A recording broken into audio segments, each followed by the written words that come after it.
రాక్షసుడు అనగానే స్వప్న గుండె జల్లుమంది. అతని గురించి చెప్తుంటేనే నువ్వు అంతలా భయపడుతున్నావమ్మా. మరి 25 అలాంటి మనిషి కింద పని చేస్తున్నానంటే నా మనసు ఎంత గట్టిదో అర్థం చేసుకో. కాకపోతే ఆ కంపెనీలో చేరాక నేను సొంతంగా ఇల్లు కొనుక్కున్నాను. నా బిడ్డల్ని మంచి కాలేజీలో చదివిస్తున్నాను. రేపటి రోజున వాళ్ళ పెళ్ళిళ్ళకి డబ్బులు వెతుక్కోవాల్సిన అవసరం కూడా లేదు. సహాయంలో దేవుడు కానీ కోపం వస్తే మాత్రం రావణాసురుడు కూడా పనికిరాడు. మోహన్ గారు బాస్ గారి గుణగణాలు గురించి చెప్తుంటే ఒక్క మనిషిలో ఇన్ని వేరియేషన్స్ ఉంటాయా అనే సంభ్రమంగా, మరోపక్క సచ్చే భయంగా చూసింది. మరి అలాంటి మనిషికి నాతో ఏం పనండి అంది కాస్త తగ్గి. నీకో విషయం చెప్పాలమ్మా అనగానే ఏంటన్నట్టుగా చూసింది. ఆయన పని విషయంలో రాక్షసుడు కానీ ఆడవాళ్ళ విషయంలో కాదమ్మా. నిన్ను ప్రత్యేకంగా పిలిచారంటే ఏదో బిజినెస్ వ్యవహారమే అయి ఉంటుంది, లేదా ఇంకా ఏదైనా విషయం. వారిని మేము డైరెక్ట్గా అడగలేము, చెప్పింది చేయడం తప్పితే. ఒకరోజు నీది కాదనుకొని వచ్చి ఆయన్ని కలిసి వెళ్ళు. ఏం చెప్తారు విను. తర్వాత నీ అభిప్రాయం ధైర్యంగా ఆయనతో చెప్పు. ఎందుకంటే అలాంటి వాటి దగ్గర మాత్రం నిన్ను ఏమీ ఇబ్బంది పెట్టరు. నువ్వు చేసే ఈ ఒక్క మంచి పని వల్ల మీ కంపెనీలో పనిచేస్తున్న 100 మంది, ఇటు నన్ను నమ్ముకున్న నా కుటుంబం రోడ్డున పడకుండా ఉంటాం.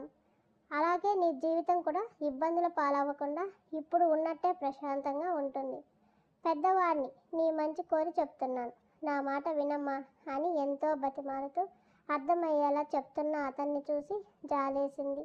ఒక్క మనిషి ఇంకో మనిషి గురించి ఇంతలా ప్రాధేయపడటమా? ఏమిటి ఈ వైపరీత్యం అనుకుంటూ కార్డు ఇవ్వండి అంది. ఇంకో కార్డు తీసి సంతోషంగా ఇచ్చాడు. థ్యాంక్స్ తల్లి, నా బాధని అర్థం చేసుకున్నావు. రేపు ఎన్ని గంటలకు వస్తావో చెప్తే కార్ తీసుకొని వస్తానమ్మా అని అంటుంటే, కారు వద్దండి, నేను ఆటోలో వచ్చేస్తాను అంది. నిన్ను దగ్గరుండి కారులో తీసుకురమ్మని మరీ చెప్పారు. ఆ పని చేయకపోతే మా డ్రైవర్ ఉద్యోగం పోతుంది. అతని కుటుంబం కేర్ ఆఫ్ అడ్రస్ ఫుట్పాత్ అవుతుంది అనగానే, ఏంటండి మరి ఇంత దారుణంగా ఉన్నారు అంది విసుగ్గా. అలా అని ఎందుకు అనుకుంటావమ్మా? ఇది నీకు ఇచ్చే మర్యాద గౌరవం అనుకోవచ్చుగా అన్నాడు. వస్తాను కానీ మా ఇంటి దగ్గరికి మాత్రం రాకండి. ఆ ఏరియాలో నేను ఎవరో కూడా ఎవరికీ తెలియదు. మీరు ఇప్పుడు ఆ కార్ తీసుకొస్తే అందరూ విచిత్రంగా వింతగా చూస్తారు. మా వీధి చివర బస్ స్టాప్ ఉంది, అక్కడ ఉంటాను, అక్కడికి రండి అని చెప్పింది. థ్యాంక్స్ తల్లి, తప్పకుండా వస్తాను. రేపు 8:45కి కార్ అక్కడ ఉంటుంది. నేను కూడా ఉంటాను, నీకు ఏమీ భయం లేదు అని చెప్తుంటే సరే అని వెళ్ళింది స్వప్న. ఊపిరి పీల్చుకున్నాడు మోహన్. అమ్మయ్య, ఎలాగైతేనేమి వచ్చిన పని సాధించాను. ఇందుకు నాకు పెద్ద పెద్ద సన్మానాలు జరగకపోయినా నాకు జరిగే దుష్పరిణామాలు ఆపుకోగలిగాను అని మరో గ్లాస్ నీళ్ళు తాగి ముఖానికి పట్టిన చెమట తుడుచుకుని నిబ్బరంగా బయటికి వచ్చాడు. స్వప్న రావడం చూసి పిలిచాడు మేనేజర్.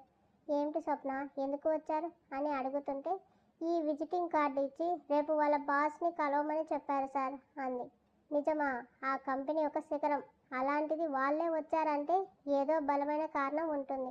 అయినా ఇక్కడ మేనేజర్ని, నన్ను పిలవకుండా నిన్ను ఎందుకు పిలిచారు అంటూ, పర్వాలేదులే, ఈ రోజుల్లో ఇలాంటి పెద్ద పెద్ద పనులన్నీ మీ అమ్మాయిల మూలంగానే అవుతాయని వెటకారంగా చెప్పి స్వప్న కోపంగా చూడటంతో, సారీ స్వప్న అని, రేపు నీకు లీవ్ ఇస్తాను, వెళ్ళి మాట్లాడరా అన్నాడు. లీవ్ ఎందుకు సార్, మాట్లాడి వచ్చేదానికి 1 గంట పర్మిషన్ ఇవ్వండి చాలు అంది స్వప్న. లీవ్ అన్నానని శాలరీ కట్ అవుతుందని అనుకోవద్దు. నీ జీతం డబ్బులు నీకు పడతాయి, యూ డోంట్ వరీ అన్నాడు. పని చేయకుండా ఊరికే వచ్చే సొమ్ము నాకు అవసరం లేదు సార్, కష్టపడతాను, డబ్బులు ఆశిస్తాను. మీరు 1 గంట పర్మిషన్ ఇవ్వండి చాలు అంది. అలాగే కానీ వాళ్ళతో చాలా జాగ్రత్తగా మాట్లాడు అన్నాడు. సరే అని చిరాకు నిండిన మనసుతో వెళ్ళి తన సీట్లో కూర్చున్న స్వప్న ఆ విజిటింగ్ కార్డును చూసింది. VN software solutions golden coating card మీద నల్లటి రంగుతో మెరుస్తున్న అక్షరాలు కూడా ఆమెలో భీతిని రేకెత్తించాయి. కంపెనీ అడ్రస్, రిసెప్షన్ నెంబర్ ఉన్న కార్డును చూసి చేతులు వణుకుతుంటే బ్యాగ్లో పెట్టేసింది. ఎక్కువసేపు దాన్ని పట్టుకోవడం కూడా భయంగా అనిపించి, ఎవరా బాస్, నన్ను ఎందుకు రమ్మన్నారు అంటే నేను అతనికి తెలుసా? కానీ అతను ఎవరో నాకు తెలియదు కదా, మరి నాతో అతనికేం పని అని ఆలోచనలో మునిగిన స్వప్నకి తన కొలి బ్రేక్ టైం అవుతుంది పద, కాఫీ తాగి వద్దామని పిలిచేసరికి తేరుకుని లేచి వెళ్ళింది. అవును స్వప్న, కింద ఆ రిసెప్షన్ అమ్మాయి చెప్పింది, విఎన్ కంపెనీ మేనేజర్ ఇక్కడికి వచ్చారంట, నీతో మాట్లాడారట, నిజమా అడుగుతుంటే అవునని తల ఊపింది. కాఫీ కాఫీ పట్టుకుని టేబుల్ దగ్గర కూర్చుంటూ ఎందుకు వచ్చారు ఆశ్చర్యం ఉత్సాహంగా అడిగింది ఆ అమ్మాయి. ఏమో తెలియదు, వాళ్ళు కార్డు ఇచ్చి రేపు ఆఫీస్కి రమ్మని చెప్పారు, సింపుల్గా చెప్పింది స్వప్న. నిజమా అంటుంటే అవును అంది. నువ్వు ఎవరో అతనికి తెలుసా? పోనీ అతను నీకు తెలుసా? ఇదివరకు మీకు పరిచయం ఉందా అడుగుతుంటే లేదని తల అడ్డంగా ఊపింది. అతను ఎలా ఉంటాడో చూసావా? లేదు, కానీ నేను చూశాను అంటున్న ఆ అమ్మాయి మాటకి చూసావా, ఎవరతను, అతని డీటెయిల్స్ ఏంటి అడిగింది స్వప్న. గూగుల్లో సెర్చ్ చేశాను, ఇదిగో ఈ పిక్ వచ్చింది అని ఆ పిక్ తీసి చూపించింది. ఎత్తైన అతని రూపం చూస్తున్న స్వప్న కళ్ళలో బెదురు. చేతిలో ఉన్న కప్ చిన్నగా వణుకుతుంటే రాయల్ బ్లూ కలర్ షూట్లో 6 అడుగుల ఎత్తుతో సగం చెంప మాత్రమే కనబడుతున్న పిక్ క్యాండిడ్గా తీసినది అని చూస్తూ ఇతనేనా ఆ బాస్ అంది. ఇతను పెద్దగా పబ్లిక్లోకి రారు, అందుకే ఎక్కువ పిక్స్ కూడా లేవు. కాకపోతే ఎప్పుడో ఏదో మీటింగ్లో మీడియా వాళ్ళు తీసినది పిక్ ఇది. 2 years బ్యాక్ అనుకుంటా. ఆ కంపెనీకి అతనేనా బాస్ అడిగింది స్వప్న. విఎన్ అన్నది వాళ్ళ తాతగారి పేరు, విశ్వనాథ్ నందన్. అతనే కంపెనీ స్థాపించింది. ఆ కంపెనీని వాళ్ళ నాన్నగారైన హరీష్ గారు తర్వాత ఇతను టేకప్ చేశారు. ఇంకా వీళ్ళ ఫ్యామిలీ డీటెయిల్స్ కూడా ఉన్నాయి, చెప్పనా అంటుంటే వద్దు, అవేమీ వద్దులే అంది స్వప్న. అంత పెద్ద మనిషికి నీతో ఏం పనే మరోసారి అనుమానంగా గుచ్చి అడిగింది. అది తెలియకే కదా జుట్టు పీక్కుంటున్నాను అంటున్న స్వప్న మాటకి ఏదో తట్టి కొంపతీసి నీతో అగ్రిమెంట్ లాంటిది ఏమైనా చేయిస్తారా ఏమిటి అంది. అగ్రిమెంటా? ఎందుకు అడిగింది స్వప్న అర్థం కాక. ఓహో, నువ్వు చాలా వెనకబడ్డావు స్వప్న. నువ్వు Korean dramas, Italian web series, movies చూడట్లేదా? ఎన్నింట్లో లేదు ఇలాగే ఒక పేదింటి అమ్మాయిని ఒక కంపెనీ సీఈఓ తీసుకొచ్చి వాళ్ళకి ఏదైనా అవసరమైతే ఒక అగ్రిమెంట్ చేయించుకుని సంతకాలు పెట్టించుకుంటారు. తర్వాత చిన్నగా వాళ్ళతో అన్ని పనులు చేయించుకుని ఆఖరికి నచ్చితే పెళ్ళి కూడా చేసుకుంటారు అంటూ షటప్, నీ సినిమాలు పిచ్చి కట్టిపెట్టు అంది స్వప్న కోపంగా. తను నవ్వుతూ సరదాగా అన్నాలే, సినిమాల వరకు ఓకే, కానీ రియల్ లైఫ్లో అలాంటివి జరగవు కదా. జరిగినా జరగకపోయినా నాకు అనవసరం. నేను మాత్రం ఎవ్వరికి పని మనిషిగా వెళ్ళలేను, వెళ్ళాలని కూడా లేదు చెప్తూ కాఫీ ఫినిష్ చేసి వెళ్ళిపోయింది స్వప్న. ఆ రాత్రి నిద్రపోతుండగా తన కొలీగ్ చెప్పిన మాటలే గుర్తొచ్చాయి. ఒకవేళ తను చెప్పినట్టు వాళ్ళకి ఏదైనా అవసరం పడిందేమో నాలాంటి అమ్మాయితో, అందుకే పిలిపిస్తున్నారా? కానీ నేనేం చేయగలను? ఏమో, నాకు భయంగా అనిపిస్తుంది. ఏదో పెద్ద ఉరితాడు నా మెడకి బిగుసుకుంటుందేమో అనిపిస్తుంది అని ఆ రాత్రి నిద్రని కలతగా ముగించింది. ఉదయం ఫోన్ రింగ్ అవుతుంటే లిఫ్ట్ చేసింది. స్వప్న, నేను సుధాకర్ని, వెళ్తున్నావు కదూ అడిగాడు మరోసారి ఆమె ఆఫీస్ మేనేజర్. ఈయనకేంటో ఇంత కుతూహలం అనుకుంటూ సార్ వెళ్తున్నాను అన్నది. సరే, వెళ్ళి వచ్చాక ఏమైందో ఇన్ఫర్మేషన్ నాకు చెప్పు, సరేనా అన్నాడు. అలాగే సార్ అని ఫోన్ కట్ చేసింది. లేచి ఎప్పట్లా తన పనులన్నీ చూసుకొని రెడీ అయ్యి మొక్కలకు నీళ్లు పోసి 2 దోశల పొట్టలో వేసుకొని హ్యాండ్ బ్యాగ్ తీసుకొని ఒక వాటర్ బాటిల్ కూడా పెట్టుకుని డోర్ లాక్ చేసి కిందకి వచ్చేసరికి ఫోన్ వచ్చింది. మళ్ళీ ఎవరు అనుకుంటూ చూస్తే అన్నోన్ నెంబర్. లిఫ్ట్ చేసింది. అమ్మా, నేను మోహన్ని అన్నాడు మోహన్. ఎక్కడ ఉన్నారు అడుగుతూ కిందకు వచ్చింది. నువ్వు చెప్పినట్టు మీ వీధి చివర బస్ స్టాప్లో కార్తో సహా ఉన్నానమ్మా. సరే వస్తున్నాను అంటూ వెళ్ళింది. స్వప్న రావడంతో మోహన్కి బిగ్ రిలీఫ్. డోర్ తీసి కూర్చో అమ్మా అన్నాడు. మొదటిసారి కార్ ఎక్కడమే పెద్ద విషయం. తనకి అలాంటిది అంత కాస్ట్లీ కార్ చూస్తుంటే ఒక పక్క బెదురు, మరో పక్క ఇష్టమైన కార్. దగ్గరగా అయినా చూస్తానా అనుకున్న తను ఇప్పుడు దానిలో కూర్చోవడం ఆశ్చర్యం కలిగించింది. నిగనిగలాడుతూ ఎంత ముద్దుగా ఉంది అనుకుంది. అంటే ఆమె ఇలాంటివి చిన్నప్పుడు టాయ్స్గా చూస్తూ ఇష్టపడింది. ఇంకా ఇష్టం అలాగే ఉంది.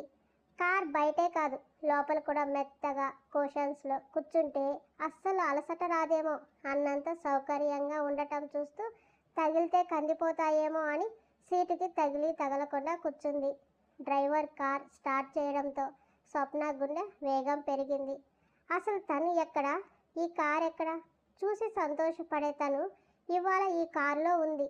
వెళ్ళాక ఏదైనా జరగని, ఏమైనా మాట్లాడని, కానీ ఇప్పుడు ఈ క్షణం తన కలలో కూడా ఊహించలేనిది ఇప్పుడు నిజమై నిలిచింది.